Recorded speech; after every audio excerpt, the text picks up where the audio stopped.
Nagkaroon nga ng pagpupulong ang lahat ng nasa loob ng palasyo at pinag-uusapan nila ang nangyari kay Peter. Dito nga'y sinabi nitong si Aurora.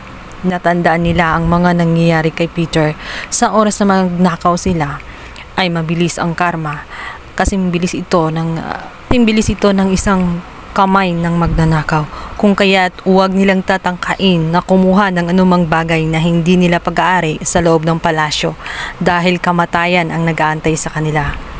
Tinakot ni Aurora ang lahat ng staff na walang susunod kagaya ng ginawa nitong si Peter. Samantala, kinuha naman ni Rebecca ang pagkakataon upang sabihin na nga ang katotohanan.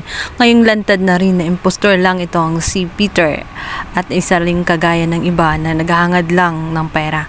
Kung kaya sinabi na niya na hindi talaga si Peter ang totoong kapatid niya kundi ito nga si Jericho. Pinakita niya ang DNA test na sa cellphone niya. Ngunit hindi agad naniniwala itong si Aurora. Samantalang si Galvan ay tuwang-tuwa naman.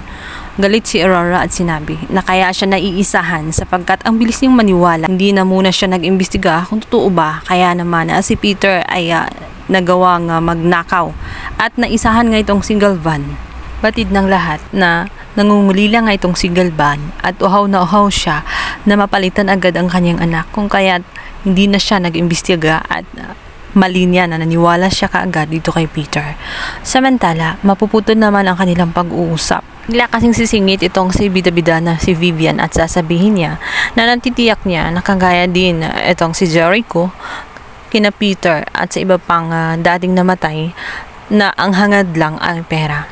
Dito naman ay sasagot itong si Jericho na hindi pera ang hangad niya kundi isang pamilya. Kaya nahimasmasan naman itong si Aurora sa kanyang mga narinig dahil sa pag-akalang lahat ng papasok sa kanyang palasyo ay naghahangad lamang ng pera at benepisyo para sa kanya. Maya-maya pa nga ay biglang darating itong isang detective na papalit nga dito kay Sergeant Casas, isang Royales. Dito nga ay nagpakilala ito na siya na nga ang bagong detective na hahawak nga sa kaso nitong si Peter. Napag-alaman nga nila na ito nga si Peter ay tumigil nga sa kanilang minahan at natitiyak niya na ang kanyang katagpo ay kasabwat din niya at kinuha ang lahat ng jewelry na kanyang hawak bago siya pinatay. Niwala din sila na kilala nga nitong si Peter ang lalaking kumuha sa naturang jewelry. Kaya naman na nais nilang malaman kung sino nga ba talaga ang nasa likod ng pagpatay kay Peter. At ang gamit nga nito ay isang baseball bat. Tapos kaya agad ang kaso nitong si Peter o matutuldakan din na tela walang tiyak na kasagutan at hindi pa rin malulutas kung sino nga talaga ang tunay na killer.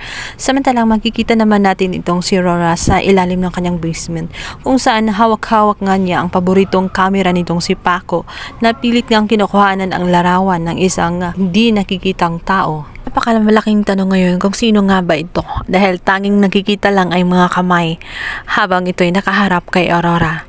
Siya ba ang killer o siya ba ay si Paco na ginawang taxidermy nitong si Aurora upang hindi siya mangungulila at kahit patay na ito ay tela buhay pa rin dahil sa hugis nito at nakikita pa rin niya kahit papaano?